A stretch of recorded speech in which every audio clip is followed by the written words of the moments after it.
My name is Dario Walcott. I'm the Manager Technical Services Acting at TVET Council, and I'm also the Technical Delegate for WorldSkills Barbados. So as Technical Delegate, our role actually starts almost a year before the competition. We have to register our competitors and experts for the competition. There's a pre-provisional registration which begins about 9 to 12 months before the competition. So we have to start looking at which skills we are interested in participating in. And then 9 months before the competition, we have to register our experts. This training involves, communication, emotional intelligence, conflict management, time management. And this attitude is about attitude to training, attitude for competition. And we tend to select the best person. So it's a lot easier to train someone with the right attitude than, not necessarily the most talented or the most skilled who, become complacent or arrogant and, difficult to prepare them for competition. So I've seen a significant shift in attitude. Of course, preparing our competitors, we are now able to tell the story, what to expect. People get more excited now, understand that this is really the Skills Olympics that you're going to. We select those competitors who met the eligibility criteria from WorldSkills Barbados, and we put them through training for an entire year. We do the high performance training, which includes mental skills training, making sure that they're able to focus.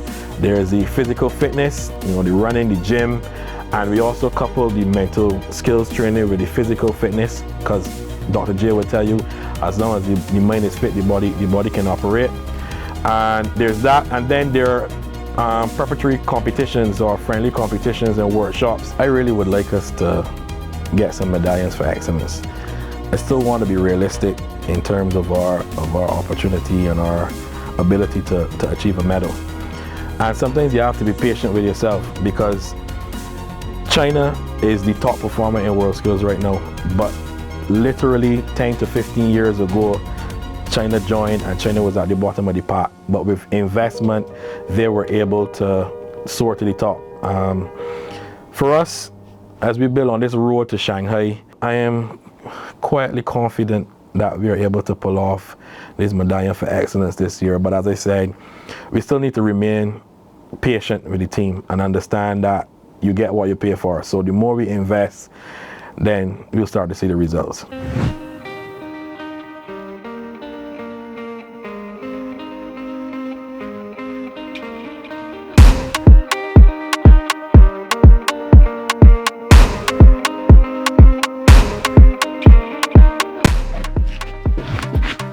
Hello, my name is DeAndre Carter. I am 21 years of age. I am the participant for Barbados WorldSkills Optoelectronics Technology Competition, and I'm making sure that I can bring home this trophy. Hi, my name is Grace Aline. I'm 21 years old, and I will be competing in WorldSkills Shanghai 2026, and my skill is cooking. My name is Mario Best. I am 24 years old. The program that I will be representing Barbados in will be ICT network infrastructure. My name is Jordan Harper, and my skill area is ICT network infrastructure, and I will be representing Barbados in WorldSkills Shanghai. My name is Katron Albert. I am 21 years old and the potential competitor for the Intelligent Security Systems competition representing Barbados. My name is Armalio Outram. I'm 19 and I'm representing Barbados at the WorldSkills Shanghai in unmanned aerial systems. I'm a potential candidate. Hi, my name is Samaya Allen and I'm 22 years old, and I am one of the potential candidates to represent Barbados at WorldSkills in the area of unmanned aerial systems.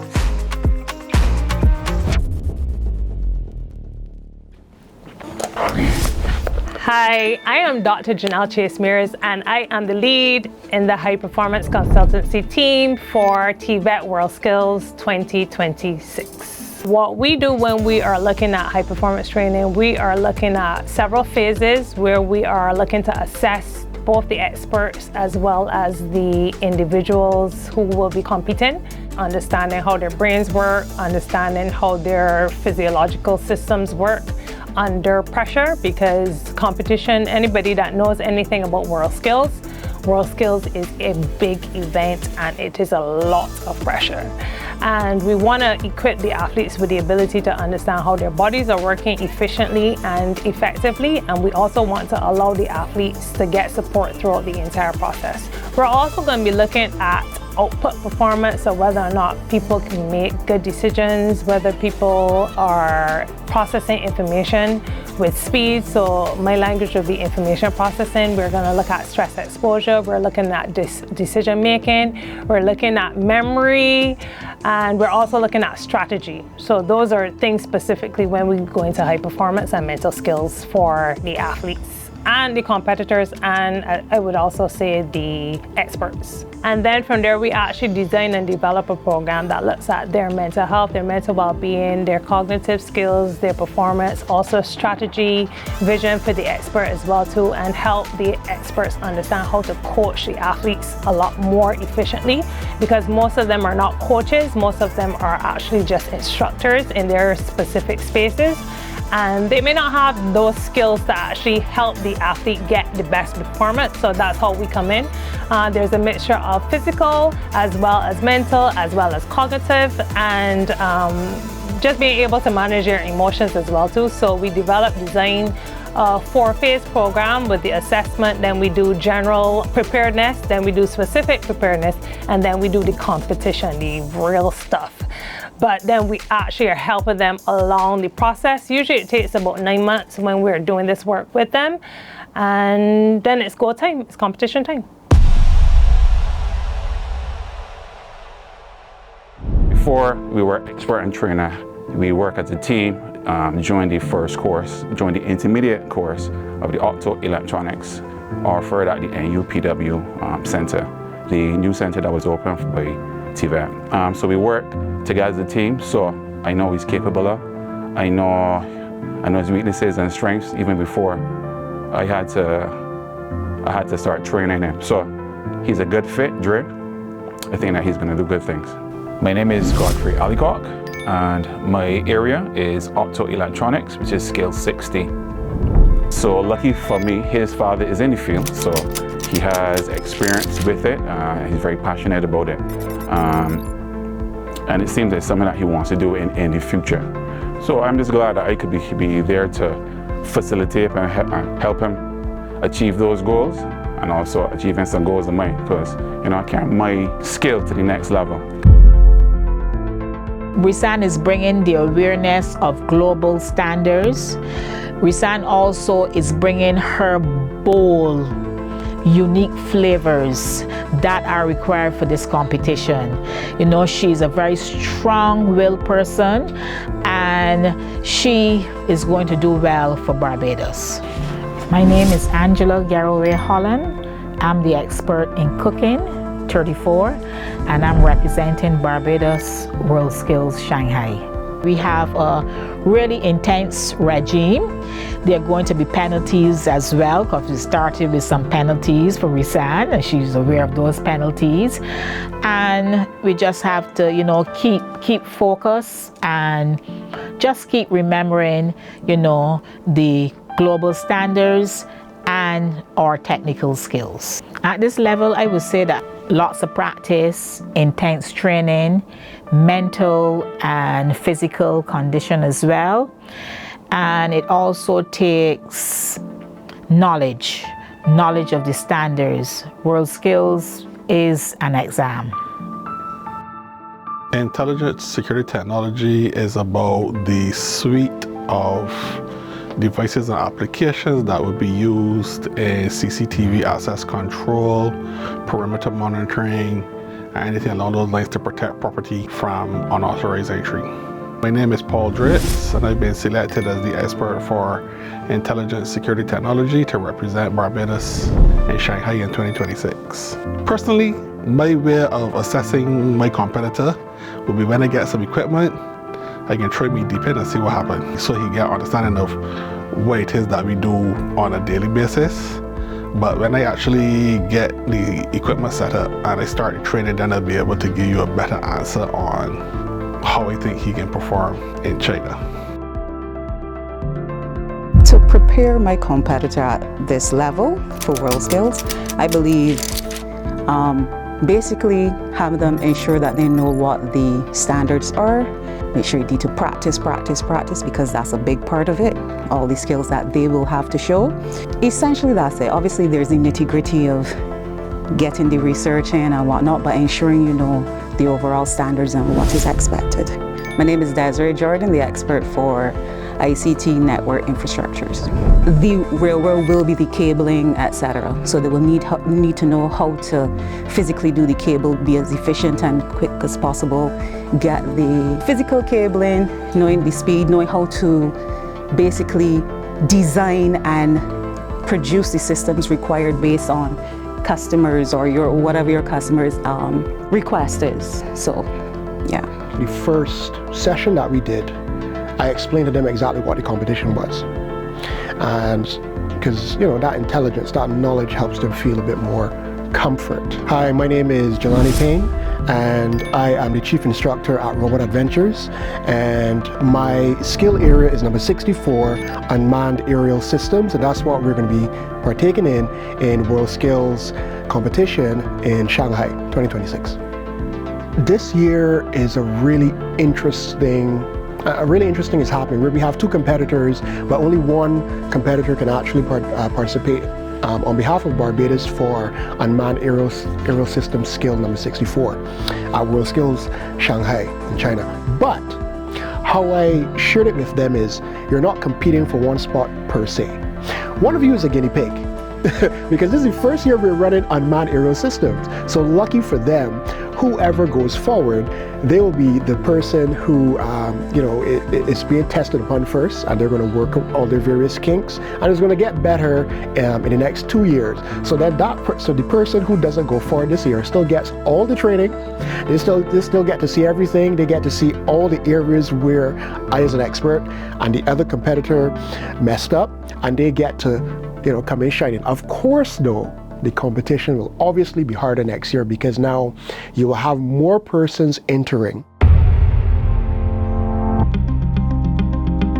So WorldSkills is globally recognized as the Skills Olympics. It sets international benchmarks for technical, vocational, and professional excellence. So for Barbados, participation in WorldSkills is absolutely critical because if we're going to do education reform, if we're going to do proper skills development, if we're going to do youth empowerment and develop economic competitiveness, it is absolutely vital that we update all of the curricula that we have at SJPI, BCC, BVTB, and to be able to put in place the competency-based programming that is necessary to build the competence in excellence, right? So this is important. And whatever it is we do must meet industry standards. That's just absolutely vital.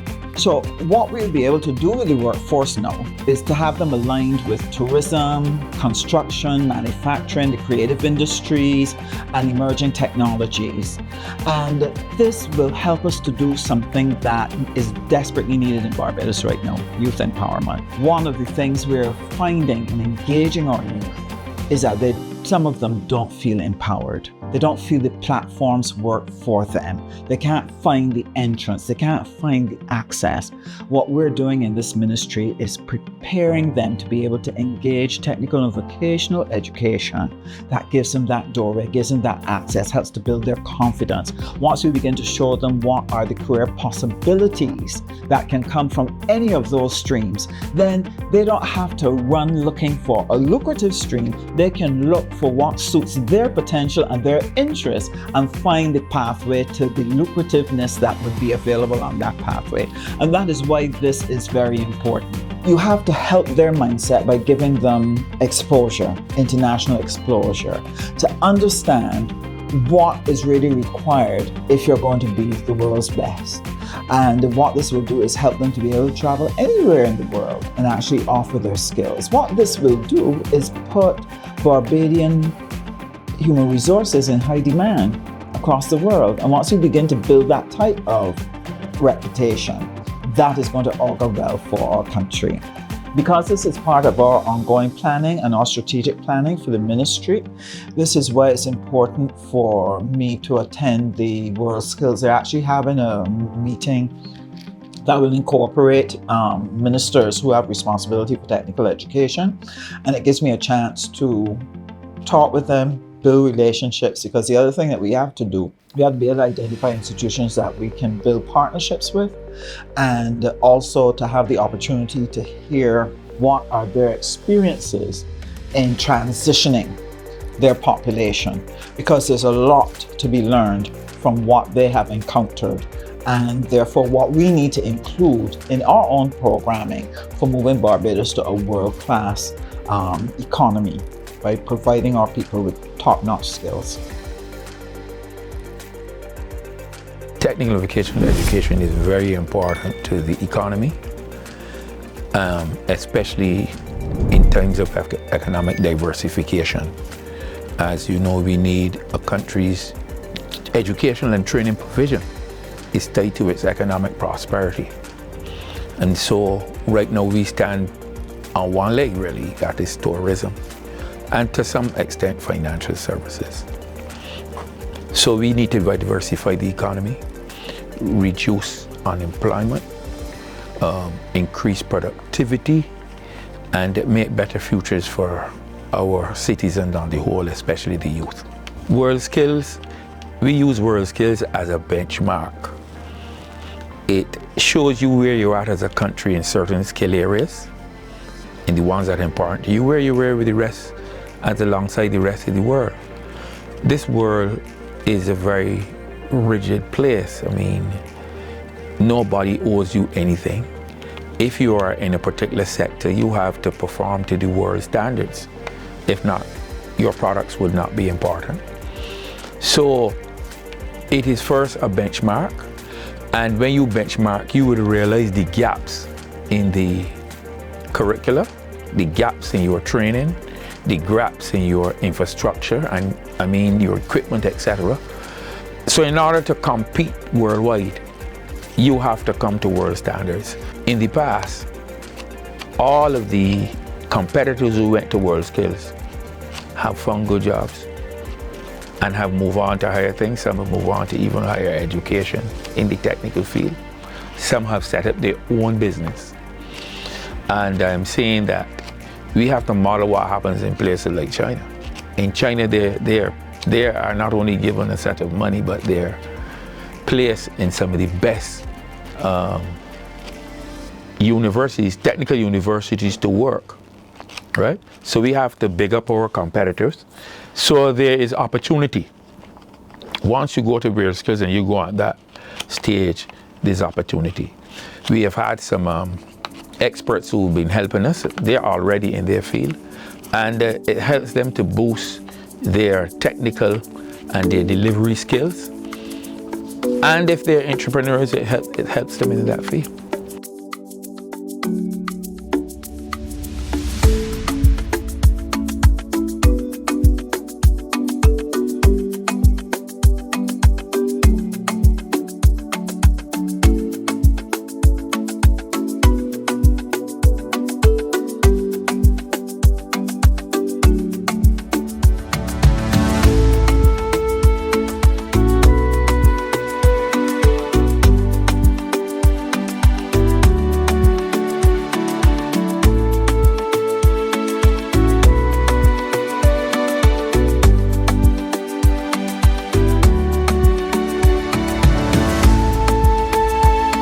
We didn't really talk much about it yet, but I sent her a message, telling her congratulations, told her that she'll represent us well. I really do believe she will, so I'm not worried. It was playing in very good hands. Good luck. Especially with the training beforehand to the gym. I tried the physical training one day before I found out who was going. I've never felt so unfit. So good luck. That's all I can say there.